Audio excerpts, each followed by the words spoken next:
Bonjour à tous les amis, c'est Raph et aujourd'hui on se retrouve dans une nouvelle vidéo. Je fais ça avec les bras. Aujourd'hui j'ai trouvé un thread Twitter extrêmement flippant. Pourquoi? Parce qu'il pourrait nous arriver à tous. J'arrive pas à parler dans cette vidéo. Enfin bref, c'est un thread Twitter. Je suis très content d'en parler. Ça faisait longtemps que je n'ai pas fait de thread Twitter. Je dis ça, mais peut-être que le thread Twitter que j'ai tourné va sortir avant ou peut-être après. Et après moi, celui-là va sortir après. J'adorerais vous sortir 2 vidéos aujourd'hui, ce dimanche, genre le MDA. Là, on est le 20 novembre. J'adorerais vous sortir genre 2 vidéos aujourd'hui. J'adorerais. Je sais pas si je vais être capable. Le MDA plus une thread, je vais essayer. Ou sinon, s'il sort une autre date, ben vous savez que j'ai pas réussi. Voilà, donc vous pouvez m'insulter sur Insta, Twitter, nanana. D'ailleurs, mon compte Twitter, je sais pas si je vous l'ai dit, mais maintenant j'ai un compte Twitter. Je sais plus c'est quoi, non, je pense que c'est RafYT, voilà. Je vais aller chercher, mais je suis pas sûr. Ah non, c'est vrai que je l'ai pas là-dessus. Enfin bref, je vais aller chercher mon thread Twitter et bienvenue dans ce thread paranormal.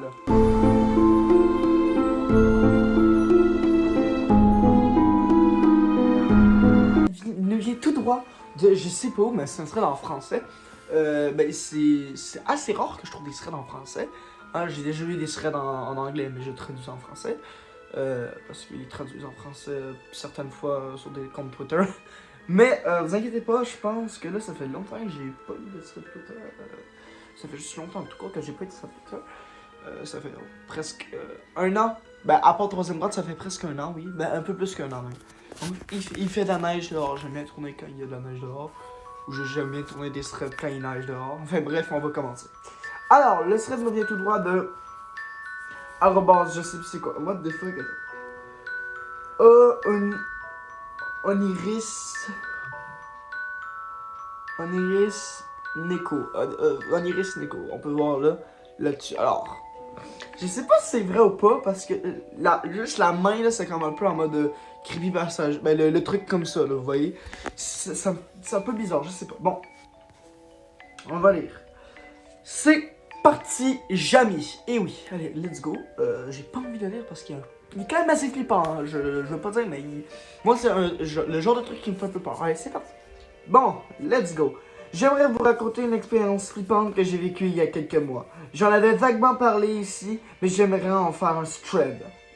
Bon, moi j'aime bien quand on fait des threads. J'ai même checké sur la chaîne de Paradox, de Noah, de Squeezie. Personne n'en a parlé de ce thread. Donc je suis bien là. C'est un thread qu'elle a raconté en 2019. Donc je suis content. Donc ça s'est passé le 5, donc le 27 mai 2019. Donc il y a quand même assez longtemps. Moi j'étais je crois que j'étais en 5ème année. Allez, on s'en bat les couilles, allez on commence. Pardon, j'étais en 6ème, voilà, je me suis trompé. Bon, allez, on commence pour de vrai. C'était un jeudi matin. Je me suis réveillé avec une violente migraine, donc impossible de bouger de mon lit. J'ai appelé mon chef pour lui dire que je posais ma journée. Exceptionnellement, j'ai pris un cryptant avant de me rallonger dans le noir. Ma chambre était plongée dans l'obscurité. Désolé. C'est ma tête de gosser avec le micro. Ma chambre était plongée dans l'obscurité, mais je laisse toujours la porte entrouverte pour que les chats puissent aller et venir à leur guise. Quand je me suis allongé, j'ai donc fait face à cette porte d'où je peux voir la lumière du jour se glisser dans l'entrebâillement. Je prends donc mon mal en patience, j'attends les yeux fermés que la douleur passe, que le triplant fasse effet. Mais une chose me préoccupe. Mon copain est parti bosser sans verrouiller la porte d'entrée. Cette idée m'angoisse, mais impossible de me lever. J'ai fini par tomber dans les bras de Morphée. Je me suis... Non. Je viens d'avoir une impression de déjà vu, là. J'avais lu ça, Morphée. Je suis tombé dans les bras de Morphée. J'avais vu... Je sais que je l'ai vu quelque part. Putain, mec! Vous avez vu dans mon visage que je l'ai déjà vu, ça, c'est sûr. Putain, mon gars. Je finis par tomber dans les bras de Morphée. Je me réveille un moment plus tard, j'en ai presque plus mal à la tête. Je suis toujours stressé par cette porte non verrouillée. Alors cette fois, je me lève à travers la chambre, passe dans le salon, rejoins l'entrée. Juste en face de la porte d'entrée, il y a une salle d'eau. J'ai un mauvais pressentiment, genre très mauvais. Le stress monte, mon cœur accélère. J'entre dans la salle de bain jusqu'à la cabine de douche qui est tout au fond à gauche dans le mur. Ça se voit que je pense que j'ai déjà lu ce roman, parce que j'ai pas de... Alors, il s'est passé ça, non, c'est que je vois... À part, peut-être que je suis habitué, mais non, j'ai déjà lu ce roman.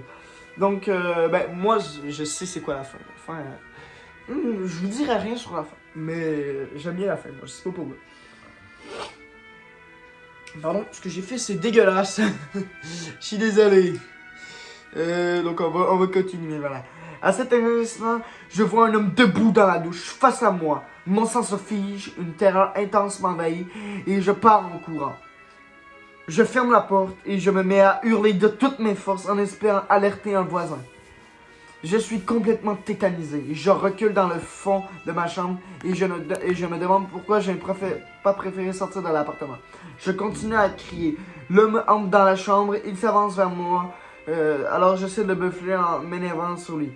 Vous êtes chez moi, on n'entre pas chez les gens, comme ça. Sortez d'ici tout de suite.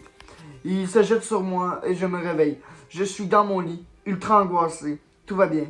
Je n'avais en fait pas quitté mon lit. La porte est toujours entrouverte et je devine le temps ensoleillé qui prouvait que la fenêtre du salon. Je tends l'oreille en silence. Je n'ai plus vraiment mal à la tête, mais je suis dans un état proche de la léthargie. Je sais que le triplan a un effet sédatif et que c'est la raison pour laquelle mon corps est totalement engourdi. Je repense à ce rêve et à la porte d'entrée, mais je ne peux toujours pas me lever. Contrainte de rester allongé dans mon lit dans la pénombre, je tente de me raisonner. Personne ne va tenter de rentrer. C'est quand même rare. Je somnole donc, sans être vraiment plus rassuré que... Mais le sommeil est très tentant. Je me laisse partir. Mon corps s'engourdit, mais mon esprit reste encore légèrement éveillé, conscient d'être à la frontière du sommeil. C'est agréable le moment que j'ai l'habitude d'apprécier. Mais soudain, je me sens comme... Mais je me... Attends.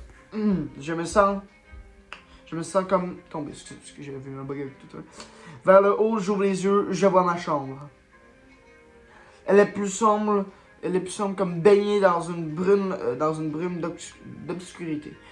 L'ambiance devient très oppressante, la lueur provenant du salon dessinait légèrement l'encadrement de la porte.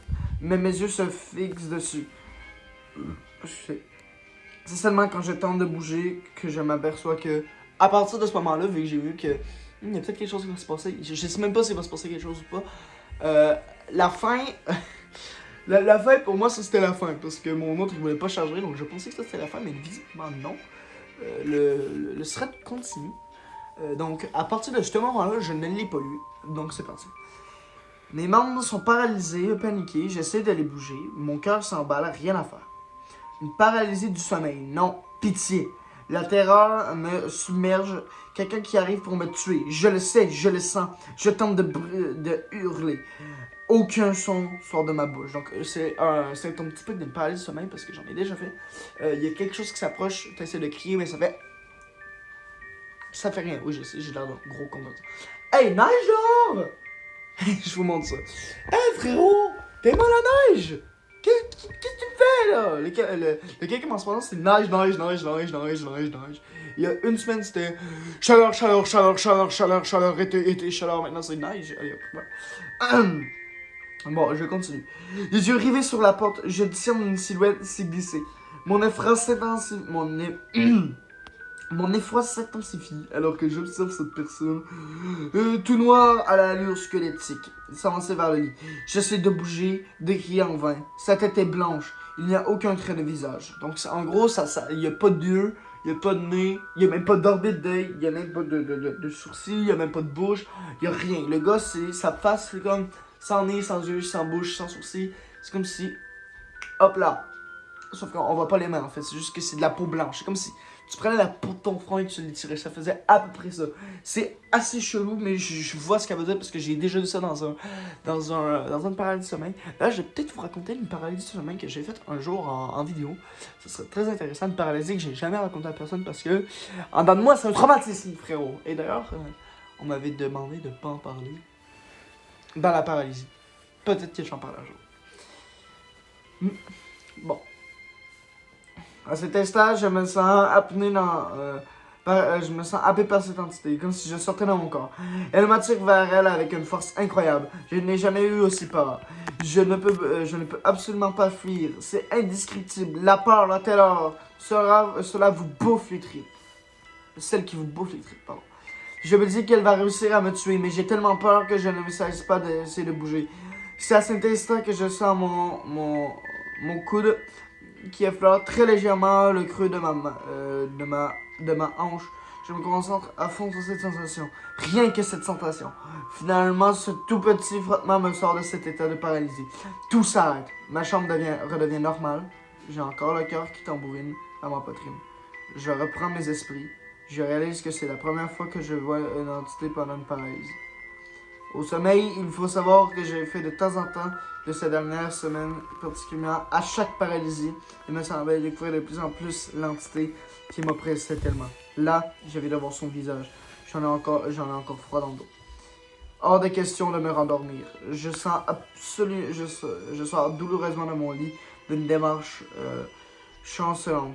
Je sors de la chambre, la lumière m'éclate littéralement la tête. Je m'avance vers la porte d'entrée pour enfin fermer cette fichue porte à dos. Je me souviens de mon rêve. Je sais pas pourquoi je sens que là, dans la salle de bain, elle va voir l'homme qu'on a vu au tout début du ciel. Je le sens, mais je le sens à 1000 à l'heure en fait. Voilà. Donc, on va continuer. Parce que ma télécommande marchait plus, puis là j'ai la flemme d'aller dans mes réglages pour remettre le Bluetooth. Donc, fuck you, big. Désolé. Allez. Hors de question de. Ok, je lui. Attendez, je vais juste voir s'il reste beaucoup de. Oh non! Oh non, 2 minutes, je vais devoir descendre. Ah! Attends, hors de question de me rendormir. Je sors douloureusement du lit. Donc ça, j'avais déjà vu. Ok, donc je vais juste voir s'il en reste. Oh non, il en reste pas beaucoup. Il en reste pas beaucoup. Subitement, je stresse à nouveau. J'attends l'oreille, coupe ma respiration. Il m'avance lentement dans la salle de bain. Les yeux rivés sur la douche. Une pression monstrueuse s'impose de moi. Je rêvais de la même scène dans ce rêve. Enfin, j'arrive à la douche et personne. Je relâche toute ma pression d'un coup. Qu'il est déjà 14 heures. Je décide de me reposer dans le canapé du salon. J'ai vraiment passé une sale matinée. Je suis pas prête à l'oublier. Aujourd'hui encore, j'évite de m'endormir sur le dos. Surtout si j'ai pris un triplan au but de l'alcool. Les paralysies du sommeil sont vraiment terrorisantes. Je ne sais même pas si c'était réellement ma chambre que j'ai vue avec des hallucinations ou pas. Mais cette atmosphère si malaisante et oppressante, c'était affreux. Ça vous est déjà arrivé? N'hésitez pas à m'en parler. Si vous avez eu le même genre d'expérience, car apparemment, ce n'est pas si rare que ça peut arriver n'importe qui. Merci de m'avoir lu jusqu'au bout. J'espère que c'était intéressant. Alors, je sais que je suis à mon téléphone bizarrement, mais j'ai pas jamais fermé le mic. Bon, il faut que je retrouve ma télécommande. C'est la fin de la vidéo, elle est là. Alors, merci TikTok. Alors, on va mettre place à mon analyse. Je sais pas pourquoi j'ai mis mon doigt là. À mon analyse, c'est parti. Parce que c'est soirée. Oh frérot, d'où tu tombes? Pardon. Petite interruption. Tu calmeras. Tu tombes pas pendant que je tombe. Pardon. Le petit va encore tomber. Non, c'est bon, il va plus tomber. C'est parce qu'il était un peu bancal. Bon, il faut. Hein. Alors, mon analyse, je pense que malheureusement, des fois, je dis c'est une mise en scène, c'est une fiction. Là, d'après moi, c'est réel. Et parce qu'il y a rien de paranormal. Il y a rien de. Ben, s'il y a quelque chose de paranormal, mais ça, je vais en parler un peu plus tard. Il y a rien dans le mode tout ça, des monstres et des mondes, tout ça, mais on s'approche quand même d'un petit truc paranormal. C'est que si tu dis que tu as senti quelque chose dans ton rêve, peut-être que c'était pas un rêve. Parce que. Comment tu peux sentir quelque chose dans ton rêve? C'est ma seule question. Comment est-ce que tu sens quelque chose dans ton rêve? Je vais recadrer un peu. Hop là. Comment tu peux ressentir quelque chose dans ton rêve? C'est presque impossible. Donc, si c'est vrai, n'hésite à l'annoncer, mais tu rêvais peut-être pas. Ma coupe de cheveux, je déteste quand c'est comme ça.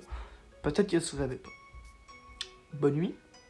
C'est bon. Ben, en fait, je déconne à moitié parce que c'est pas normal que tu sentes quelque chose pendant que tu rêves. Donc, selon moi, tu n'as pas rêvé et vraiment, il y avait un homme dans ta douche. Voilà. Allez, hop. À quel moment ça marche que tu l'engueules? Admettons un meurtrier qui arrive. Ah, me tue pas, pourquoi tu suis les gens? Le meurtrier va vous faire. Moi, je vais arrêter les meurtres. T'as raison. Je vais faire du bénévolat. Je vais faire des voyages humanitaires. Vraiment, mon gars, ça marche pas. Hein. C'est. Non. Non. Fait que, ouais. Je sais que c'est un rêve, je sais que c'est pas entièrement toi qui voilà, quoi. Mais. C'est bizarre. Et pourquoi me semble un rêve qui se souvient à 100% d'un rêve? Pourquoi là, tu t'en souviendrais à 100%? Je suis mitigé en dire que c'est réel et que c'est une mise en scène, mais je dirais plus que c'est réel. Parce qu'on sait jamais. Et c'est ça qui rend la chose flippante, c'est que tu peux pas contrôler ton rêve à 100%. Ben oui, tu peux, mais avec beaucoup de pratique. Tu peux pas te souvenir à 100% d'un rêve et tu peux pas sentir quelque chose dans ton rêve. Donc, la première partie serait de l'homme dans la douche. D'après moi. Elle est réelle. Désolé, mais peut-être que l'homme est juste parti. Et oui. C'est flippant. Voilà. Voilà les amis, j'espère que vous avez aimé cette vidéo. J'adore faire cette vidéo avec vous. N'hésitez pas que votre avis soit en pouce bleu, pouce rouge ou en commentaire. N'hésitez pas à vous abonner à la chaîne et à partager la vidéo. Ça, je vous dis. Allez, salut!